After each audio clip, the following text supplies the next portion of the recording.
Olá, eu espero que essa mensagem seja fonte de esperança, de ânimo e fé para o seu coração.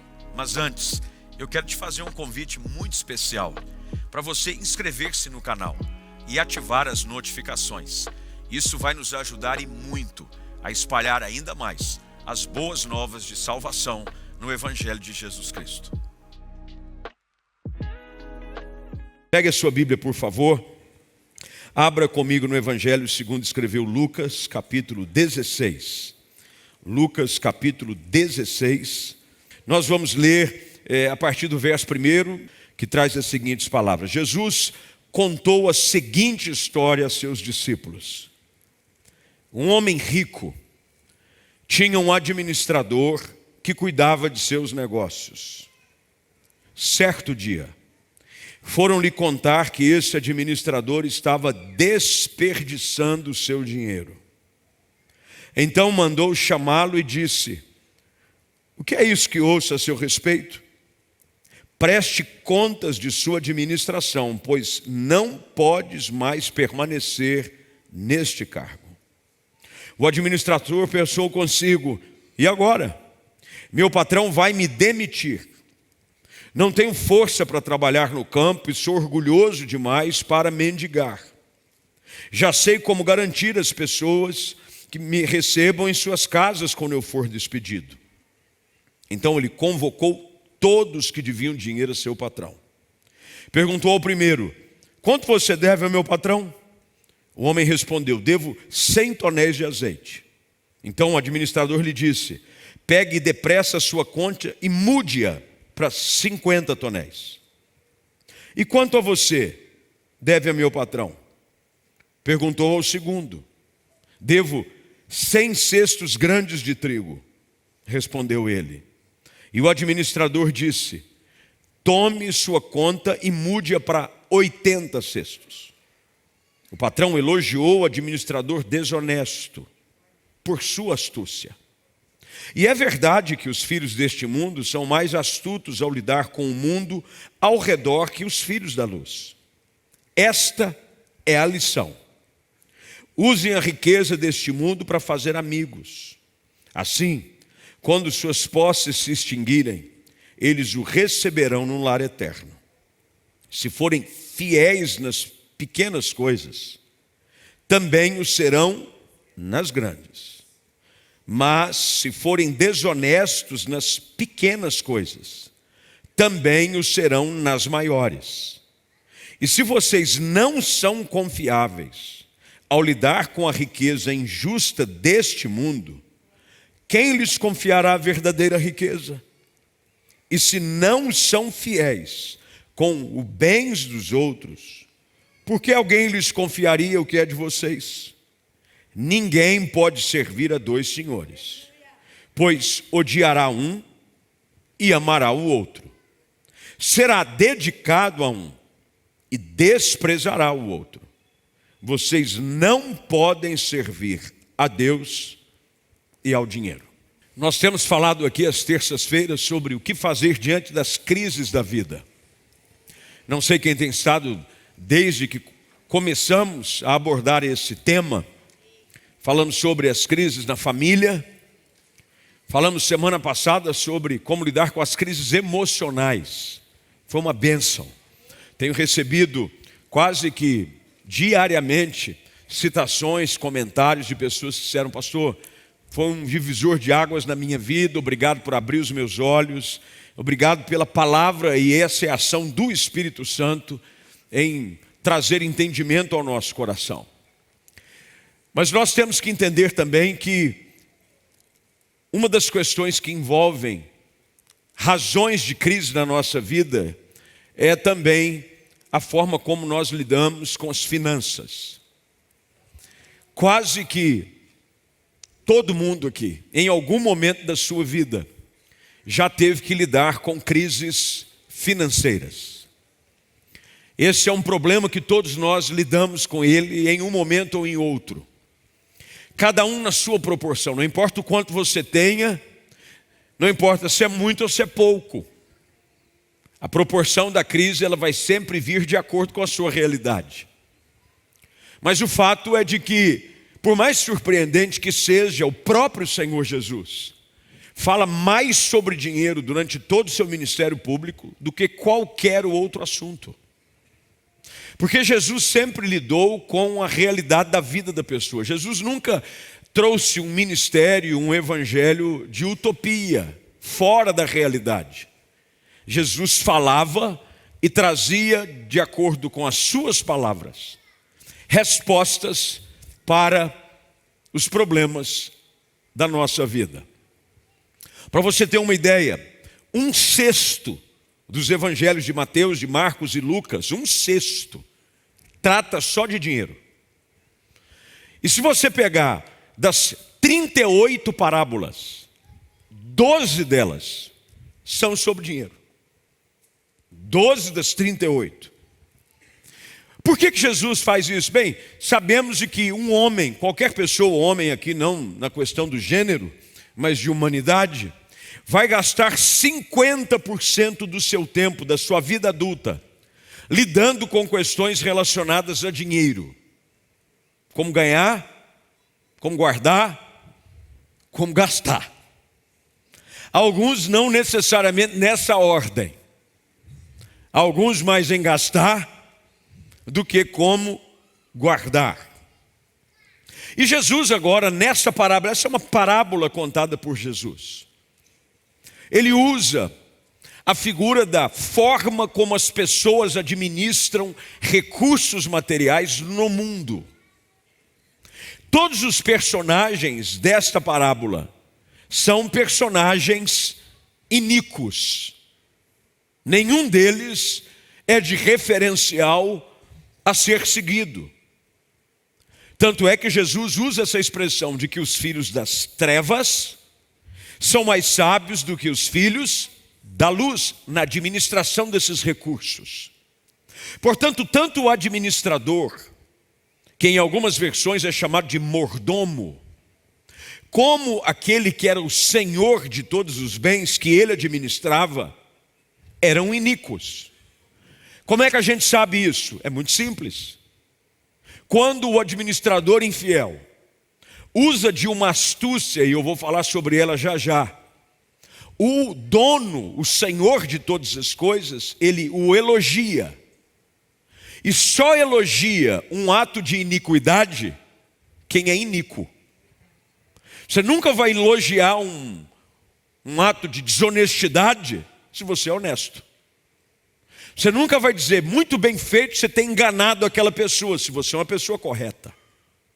Portanto, Jesus tem cuidado aqui em ensinar os seus ouvintes, e é por isso que esse texto está aqui diante de nós nessa noite, para nos ajudar a como lidar com as questões materiais. A palavra de Deus trata de uma forma muito clara, muito direta, quanto ao fato de que nós somos mordomos. A Bíblia afirma de que do Senhor é a terra e tudo o que nela há. Portanto, tudo que tem nas nossas mãos, na realidade, não é nosso. Nos foi confiado para administrar. O problema é de que quando nós não sabemos administrar, Deus usa de um princípio que é comum a toda pessoa, de que Ele vai distribuir conforme lhe apraz. A distribuição dos recursos é algo que compete àquele que detém os recursos. Não é eu que escolho quanto eu vou receber. É Deus quem determina o quanto eu vou receber.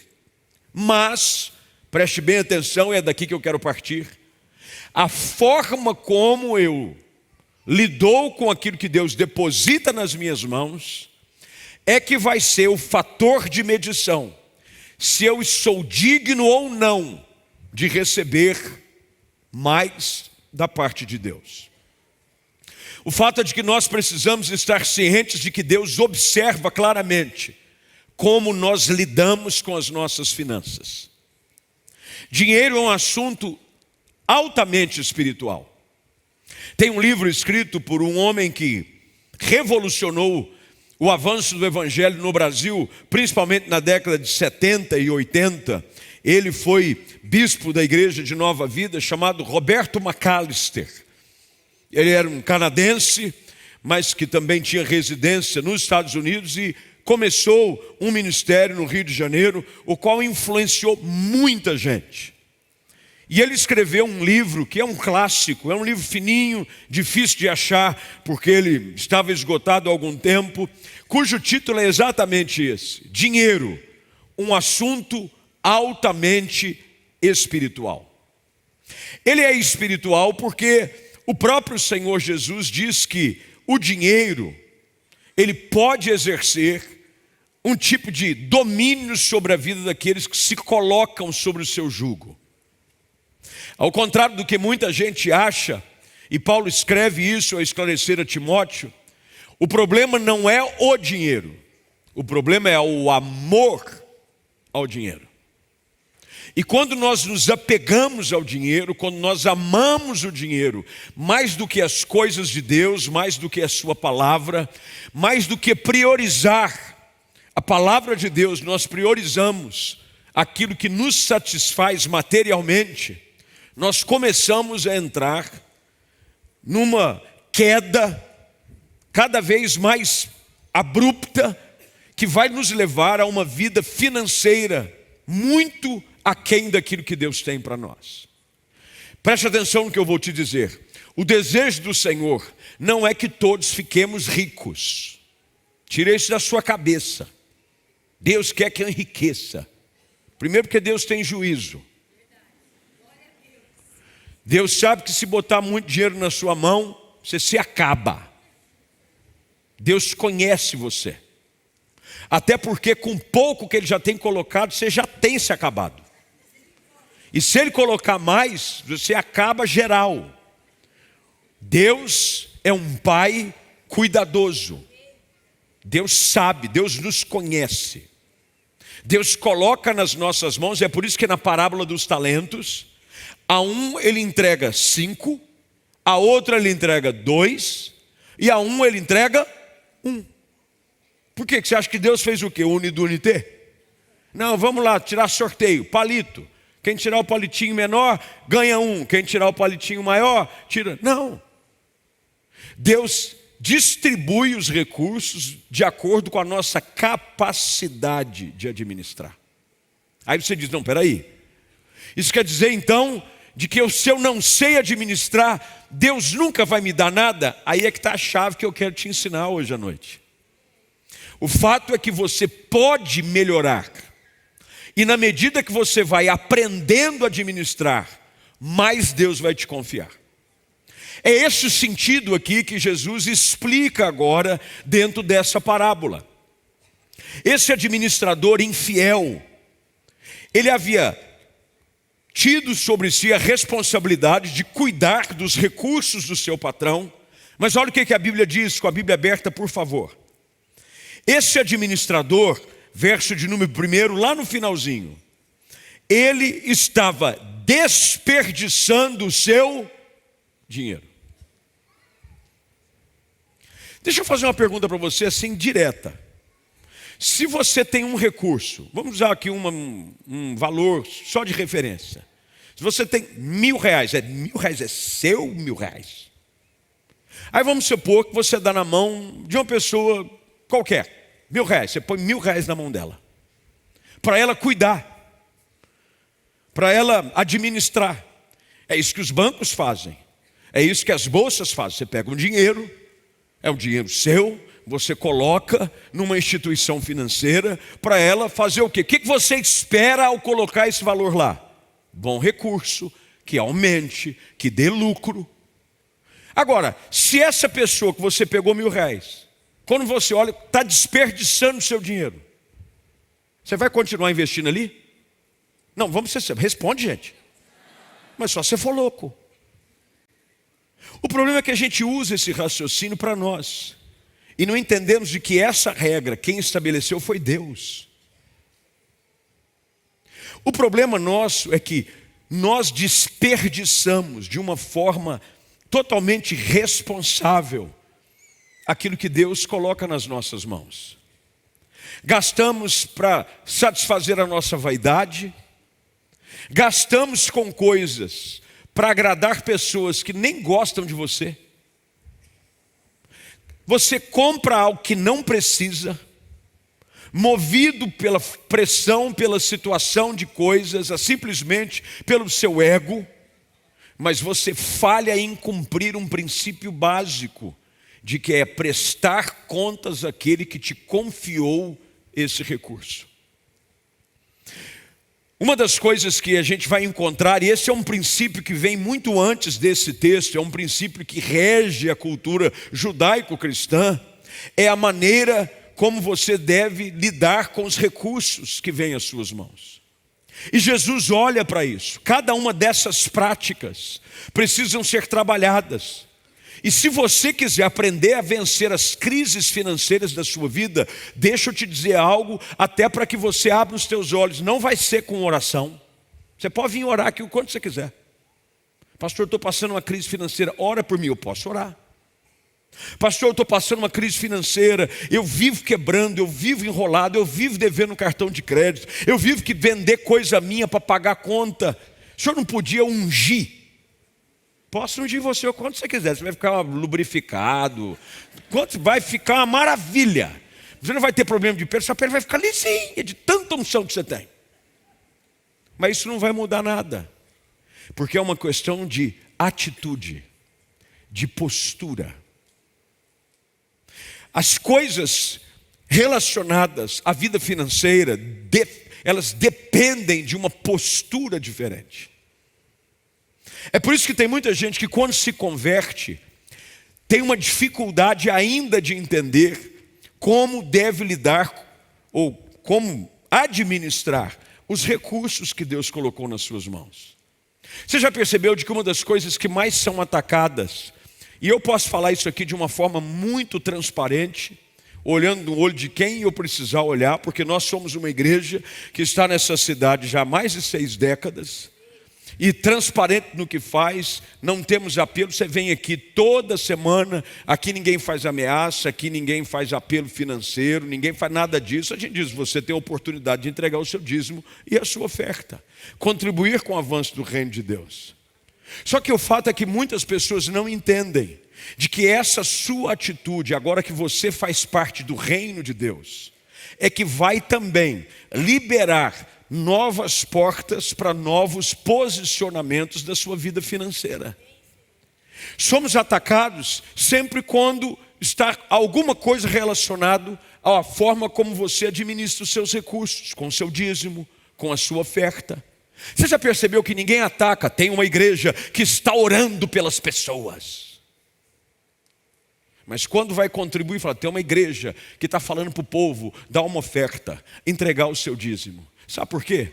Porque no reino espiritual o diabo sabe muito bem de que a única forma de você romper com esse ciclo de dependência sobre a ação do devorador na sua vida é quando você muda a sua postura e começa a administrar a sua vida financeira, não mais segundo a inclinação desse mundo, não mais segundo as regras da sociedade, não mais segundo a sua própria vaidade, mas agora segundo a lei de Deus.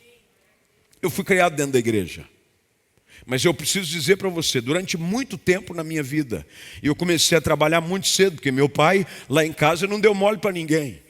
Com 12 anos eu fui trabalhar. Era outro tempo, eu sei disso. Mas naquela época, filho de um homem que veio do interior de Minas Gerais, bruto, raiz, filho meu, vai trabalhar. E foi eu e meu irmão Cláudio. Começamos a trabalhar, e eu comecei a trabalhar muito cedo. Mas mesmo eu sendo crente em Jesus, eu já era crente em Jesus, eu só fui me libertar da ação deste espírito e desse governo chamado Mamon, quando eu já estava entrando na minha vida na juventude. Teve épocas na minha vida, e eu ganhava bem, eu trabalhava secularmente, eu trabalhei numa multinacional há muitos anos, em outros empregos. Eu estava na igreja, eu estava servindo, mas eu vivia sempre enrolado, cartão de crédito. Comprava um carro, às vezes eu tinha que vender alguma coisa para pagar algo.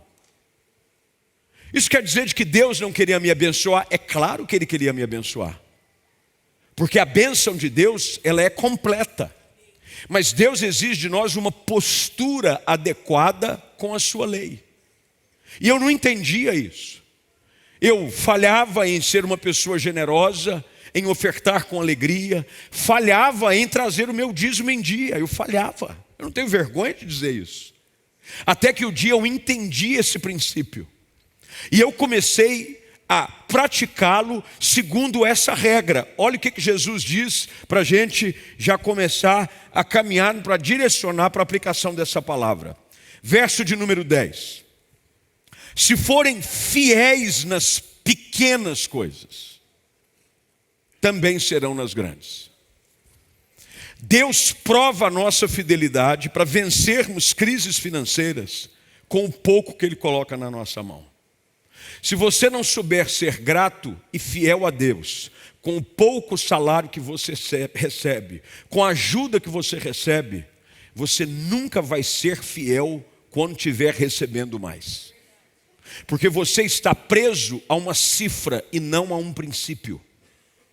Porque quando você está seguindo um princípio, não importa qual é o valor, é o princípio.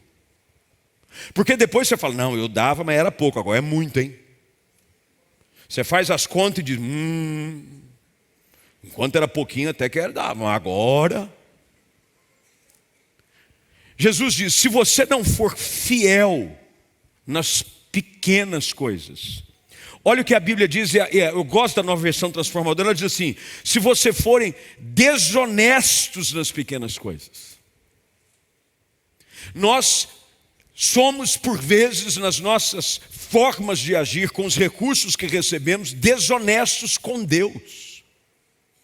Nós queremos passar a perna em Deus, achando como Ananias e Safira, que venderam um terreno, e ao invés de entregarem, porque o princípio de que eles haviam dito que fariam, ninguém pediu para eles darem tudo, eles disseram que iam dar. Só que ao invés de dar o valor da venda desse terreno integral, eles mentiram ao Espírito Santo dizendo assim, está aqui tudo, quando não era só uma parte. E a Bíblia diz que morreu um, depois morreu o outro. E o problema ali não é porque ele deixou de dar, é porque eles mentiram ao Espírito Santo. Deus quer que a sua atitude, para você vencer a sua vida financeira, você tem que se posicionar com autoridade espiritual. Porque o devorador, o gafanhoto, migrador, cotador, devorador, ele tem vários gafanhotos, tudo que eu imagino, tudo que é tamanho. Ele só respeita a sua postura de fidelidade e generosidade. Quando você vai ao texto de Malaquias e tudo, isso aqui está interligado. Deus diz que Ele vai repreender por causa da sua postura. É a sua postura, por exemplo, no mundo espiritual, eu vou fazer só uma análise para você entender e colocar de uma forma muito prática. No mundo espiritual, se você está em pecado, se você vive uma vida debaixo de pecado, não tente entrar numa batalha espiritual, eu vou falar sobre isso semana que vem. Você vai tomar a surra do capeta. Eu já vi gente que estava com a vida toda enrolada, caiu um endemoniado. Ele quis dar uma de Shazam. Sai, quis gritar com o capeta. O capeta abriu o livro preto, porque tem um livro da vida e tem um livro da morte. O endemoniado começou a trazer a capivara do cara na frente da igreja toda. Tu é um safado sem vergonha. Você está traindo tua mulher. Você está dando golpe na praça. Por quê? Porque ele não tinha autoridade de uma vida reta, de obediência, para se posicionar contra um espírito específico. Por que quando nós falamos dessa ação com relação à batalha espiritual, nós não queremos levar em conta essa mesma verdade no que diz respeito à administração das finanças? Você é mau administrador, você gasta de uma forma desleixada, você não cuida daquilo que Deus te dá, você é infiel ao Senhor. Aí quando o devorador vem, você quer dizer, sai devorador, sai nada. Você não honra a Deus, você não é fiel. Com que autoridade você quer fechar a porta para trazer destruição sobre a sua vida? São duas coisas distintas, meus irmãos. Você não vai deixar de ir para o céu se você for infiel nas suas finanças. Não é isso. Você pode viver a sua vida inteira sem entregar um dízimo, sem entregar uma oferta, sendo desonesto. Aí tem gente que suborna imposto. O problema não é esse. O problema é que você vai viver uma vida na terra miserável. São duas coisas distintas. Porque o pessoal lá diz que se não entregar a oferta não vai para o céu. Mentira sua. Porque você não compra a sua salvação. Agora você pode se posicionar para ter uma vida nesse mundo aqui, abençoada. Você precisa, como Jesus diz, se vocês forem confiáveis. Olha a expressão que Jesus usa agora no verso de número 11, por gentileza. Se vocês não são confiáveis ao lidar com a riqueza injusta desse mundo, quem lhes confiará a verdadeira riqueza? E se não são fiéis com os bens dos outros, por que alguém lhes confiaria o que é de vocês? Gente, a gente às vezes quer enganar nós mesmos. Você pega o cartão de crédito, começa a gastar. Você sente um negócio e fala, acho que dá. Não, eu acho que dá. Deus vai me honrar. Não põe Deus na sua irresponsabilidade. Uma pessoa que é equilibrada, ela vive com o que tem e se satisfaz e é contente com aquilo que Deus depositou nas suas mãos. Não existe nada pior do que você viver sempre descontente com o que Deus põe na sua mão. Tem gente que usa daquele discurso, na minha vida está assim porque eu ganho pouco, mas eu vou começar e eu boto a minha vida em ordem. Ele vai aumentando o padrão dele, já percebeu como é que é ou não? Antes era um devedor assim, modesto. Agora não, ele é um devedor assim, classe A. Ele deve com força. Porque a questão aqui é princípio. Você precisa aprender a como lidar com as pequenas coisas. Isso se chama de princípio da integridade. Uma crise financeira leva-nos à perda de integridade. Você começa a pegar empréstimo de um lugar, já sabendo que não vai pagar. A gente ri, mas é verdade. Você sem saber já está sobre o domínio desse espírito chamado Mamon. Isso é um espírito demoníaco que te encarcera e quer te levar a uma vida miserável. E você vai levando, cada vez mais você está amarrado, você está mais cheio de dívida. Aí você cai nessa tribulação de pagar rotativo. E você está rodando, mas está rodando é na mão do diabo. Juros absurdos. Você sabe qual é a previsão de juro anual para cartão de crédito de acordo com o índice de IPCA para os próximos 12 meses? 600% ao ano. Aí você diz, o diabo está furioso. O diabo não tem nada a ver com isso. Isso é irresponsabilidade sua. Eu não tenho. Mas não tem. Fazer o quê? Não tenho. A maioria das crises, se você pedir lá um extrato do seu cartão de crédito, dos PIX, porque agora é de PIX. Vou fazer um PIX. PIX, é PIX para tudo quanto é lado. Usa créditos dos juros do banco especial, fica lá. Eu estou usando especial. A pessoa ela se sente especial usando especial. Eu sou uma pessoa especial, por quê? Eu só uso cheque especial. Eu sou especial. Aí ela já coloca, aquele dinheiro não é seu. Aquilo é um laço do devorador na sua vida. Eu me lembro quando eu fui estudar fora, eu ganhei uma bolsa para estudar fora. Bolsista, eu, minha esposa, e era a nossa filha mais velha, Laura, ela tinha 8 meses. E a bolsa dava-nos uma moradia e nos dava uma ajuda de custo. O próprio termo já define, é uma ajuda de custo. É para pagar os custos. Então eu fui estudar consciente de que aquele período seria um período de reajuste. Aprenda isso aqui, meu irmão.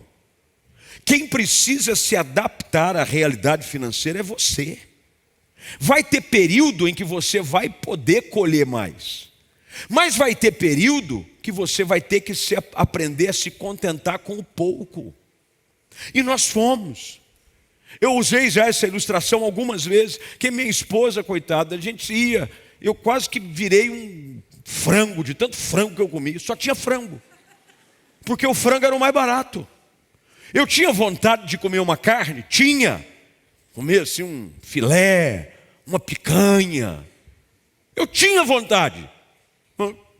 Eu podia até com dinheiro comprar? Podia, mas eu não devia, porque ia fazer falta no mês seguinte. Aí o que eu fiz? Frango de tudo quanto é jeito. Picado, fatiado, batido no liquidificador. Tudo que você imaginar de frango. Tanto que quando nós voltamos, eu acho que eu fiz uma desintoxicação de frango. 1 ano sem comer frango. Eu não aguentava mais ver frango na minha vida. Me dava, sabe, arrepiava, falava frango. A situação era tão estreita que uma vez nós fomos passear no shopping. Sabe aquela fase que você só vai passear no shopping? Você pega, o que você vai fazer no shopping? E você não para nem no estacionamento, você para fora. Porque você não tem o dinheiro nem para pagar o estacionamento. Fomos. Aí minha esposa passou em frente uma vitrine que tinha aqueles cookies americanos. $1 custava. No dinheiro de hoje, 5,60, vai, arredondando para um paralelo. Está 5,40 mais ou menos. R$5,60. Ela falou, amor, estou com vontade de comer um cookie. Falei, vai ficar com vontade, filha. Porque nós não temos dinheiro para comprar o cookie. Porque precisava comprar o leite da minha filha. Precisava comprar fralda. Isso me matou? Não. O que eu quero que você entenda aqui é que essas questões, não adianta você ir para a igreja, orar, eu quero receber a unção da prosperidade. Isso não existe. Tira essa besteira da sua cabeça. O que você precisa é se posicionar de acordo com a palavra, para que de acordo com a sua atitude, você possa sim crescer de acordo com a sua condição de administrar. Deus vai, ele aprendeu, vou pôr um pouquinho mais. Aí Deus põe um pouquinho mais na sua mão, você começa a se oriçar. Aí Deus diz, opa, vou dar uma segurada. E aí você vai crescendo. Você não sabe usar cartão de crédito? Quebra e joga fora. Não adianta, não, eu vou levar ele comigo, mas na hora eu vou resistir ao maligno. Não vai. Quebra, pica, joga fora. Você usa o que tem. E quando não tem, não tem. A gente sabe que tem muita gente. Nós estamos. E eu creio que Deus nos trouxe aqui. E eu confesso que hoje fiquei. Porque não é a minha praia. Quem está acostumado aqui a me ouvir. Mas é o meu estilo de vida. Eu não estou pregando para vocês aqui. É algo que eu não vivo. Eu aprendi. Eu vim de uma família muito pobre. Meu pai veio de uma família de lavradores. Minha mãe veio de uma família em que minha avó era bilheteira da Central do Brasil no Rio de Janeiro. Agora, nós aprendemos, porque a família do meu pai e da minha mãe sempre viveram uma vida decente. Não devia nada para ninguém. Porque eu conheço gente que ganha pouco, mas vive decentemente. E gente que ganha muito e vive de uma forma imoral, está sempre devendo. A questão não é o quanto você ganha, é a sua postura. Tem gente que diz, o dia que eu ganhar muito dinheiro eu vou ter paz. Vai ter nada. Jesus está ensinando aqui para cada um de nós, para vencer as crises da vida na área financeira, eu tenho que aprender a me reposicionar. Para de se comparar com os outros. A pessoa está vivendo uma fase da vida dela, você não sabe o que ela passou. Eu gosto sempre de ler esse pessoal. Tem um camarada que é meu xará, ele é Flávio Augusto. É um cara dono da WhatsApp, era dono do Orlando City. Eu acho, ele é mais novo que eu, inclusive. Mas ele conta a história dele. Aí você vê o cara hoje, como é que ele vive uma vida. Porque esse princípio de vida financeira que prospera, não é para crente só não, meu irmão. Se você não for crente e aplicar os mesmos princípios, porque é uma regra imutável de Deus. Agora, não estou dizendo aqui, volto a explicar, Deus não está prometendo para você uma vida de que você vai... Nossa, não. Mas você não precisa viver escravo de uma crise financeira o resto da vida. Se posiciona. Administre com sabedoria o que Deus pôs na sua mão. Seja generoso. A Bíblia diz que é a alma generosa que prospera. A pessoa que só recebe e não compartilha, Deus não põe mais na sua mão. Seja generoso. Dá presente, mais bem-aventurado é dar do que receber. Qual é a atitude que você está tendo? Atitude de se posicionar, de não, eu agora vou sair daqui. Por exemplo, tem gente que diz assim, eu estou com uma vontade de comer um rodízio saindo do culto. Vontade. Mas você não tem o dinheiro. O máximo que você vai conseguir é um dogão e olha lá. Meu irmão, coma o dogão dando glória a Deus. Seja fiel, porque vai chegar um momento, não, esse aí sabe a hora de comer dogão. Vai chegar um momento que você vai poder comer rodízio e vai dizer, quero comer um dogão. Deu para entender aqui a posição, não? Ninguém chega a lugar nenhum nessa questão sem usar a cabeça. Pare de terceirizar, de espiritualizar essas questões. Jesus vem e coloca aqui claramente, você não pode servir a dois senhores.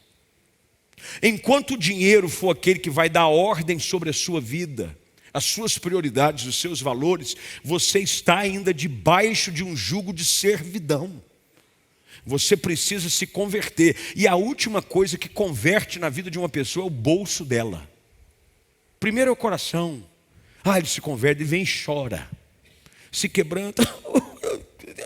Aí você fala, nós precisamos levantar uma oferta para expandir o reino. Vai no banheiro, levanta, finge que não é com ele.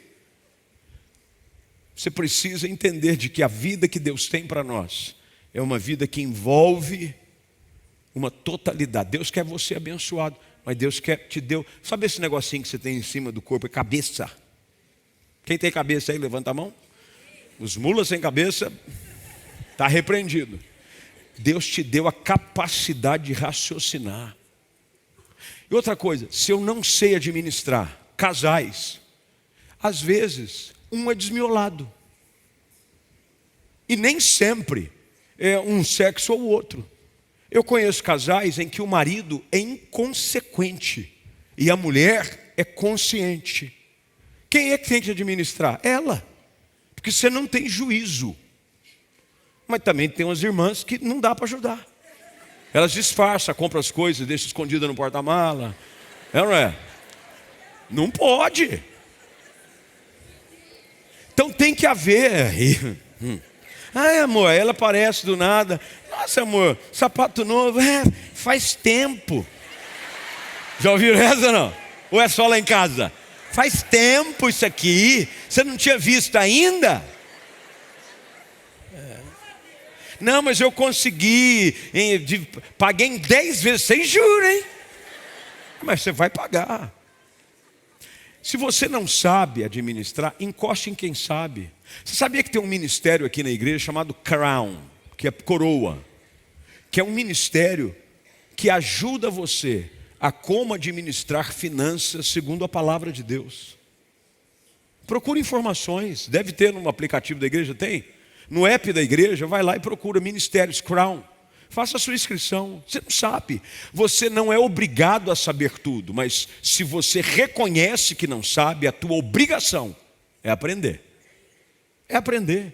Vai lá, eu não sei, pastor. Vinho, não tive referência em casa. A minha família sempre foi descontrolada, porque nós somos fruto do meio que fomos criados. E às vezes a sua família vem de um histórico em que é tudo endividado. Eles brigavam para saber quem devia mais. Não, o meu está no Serasa. O meu já está há mais tempo. Serasa. Quando você entrou? Entrei faz 2 anos. Estou há 10, rapaz. Serasa. Serasa é fichinha. E já vi essa cultura. Você precisa de gente que vai te ajudar. A igreja também é um lugar para isso. Eu não estou falando só de dízimo e oferta não, meu irmão. Sabe por quê? Deus paga as suas contas. Entregar o seu dízimo e a sua oferta é um privilégio que você tem para cooperar na obra do Senhor. Agora, se você não entrega o seu dízimo e a sua oferta, não é a igreja que está sendo prejudicada. Aprenda isso que eu vou te dizer, hein? Deus paga as suas contas. Quem perde ao não entregar o dízimo e a oferta é você.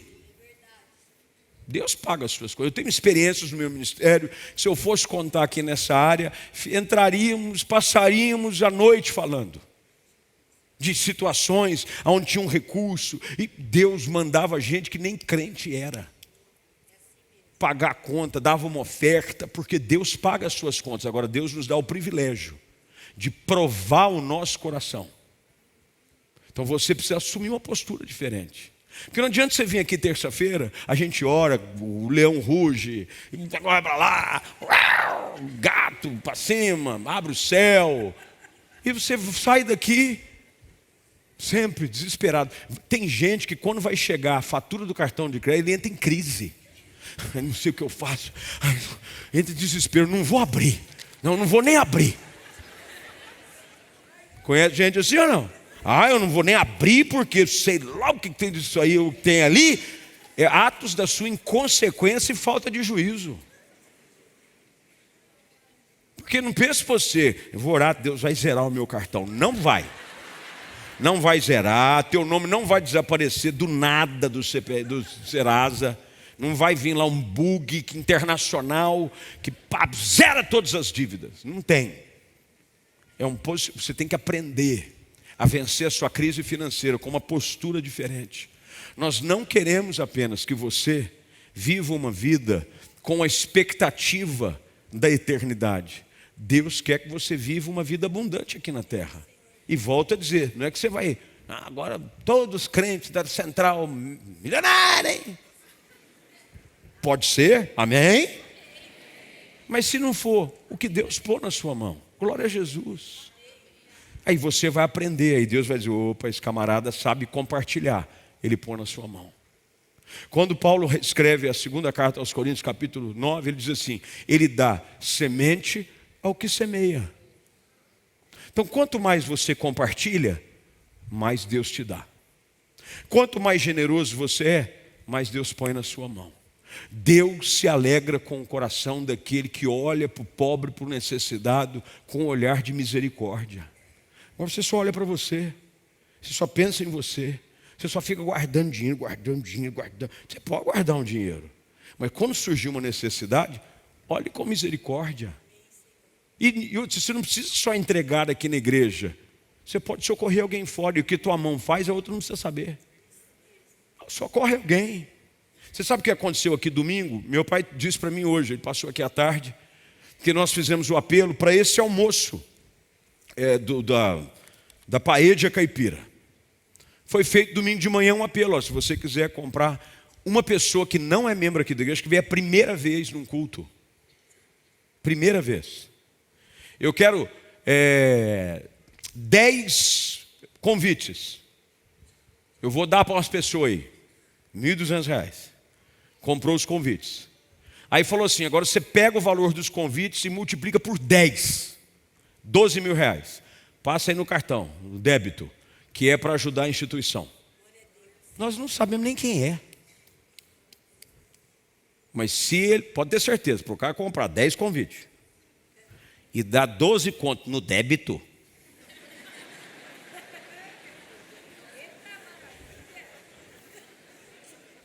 fala a verdade, 12, débito. Meu irmão, um dia que você fala 12 contos, débito. Faz até com deboche, 12, no débito. Eu nem olho para débito. Meu irmão, mas sabe por que ele pôde falar? Porque olha só, o cara veio a primeira vez, ouviu. E tem gente que às vezes sabe da necessidade, sabe do trabalho, e fica, 120 uma parede?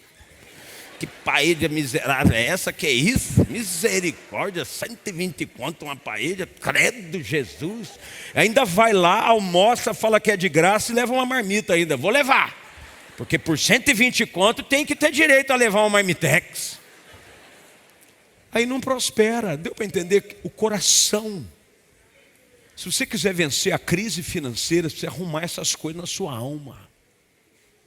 Hoje à noite, diferente do que nós fazemos, normalmente às terças, uma mensagem mais inspiradora, mais desafiadora de fé, hoje é uma mensagem de instrução para você. Porque eu quero ver você, pode ter certeza, por trás de toda pessoa que prospera, que Deus abençoa, tem princípios como esses que eu estou falando para você. Jesus termina dizendo, você não pode servir a Deus e o dinheiro. Você precisa hoje definir quem é Senhor sobre a sua vida. Se é Jesus, e se Ele é dono de tudo que você tem. E se Ele pedir tudo, você entrega tudo. Porque se Ele pedir tudo é porque Ele vai dar mais. Deus nunca tira algo de nós, se não for para colocar algo melhor na nossa mão. Deus nunca pede algo, me dá isso aí, que agora não, agora eu quero que você viva lascado. Isso não existe. Quando você entrega tudo ao Senhor, Ele vai te dar em porção. O que Jesus diz? Dê e ser-vos-á dado. Boa medida, recalcada, sacudida, transbordante. Agora o camarada não dá e quer transbordar, quer ser sacudido, quer ser recalcado. Nada, ele é recalcado no doar. Ele é sacudido quando fala que é para ofertar. Você precisa aprender esse princípio, que quando você assim o faz, pode ter certeza, você vai vencer esses princípios que aprisionam a sua vida, que acorrentam, para você viver uma vida plena em Jesus. Amém.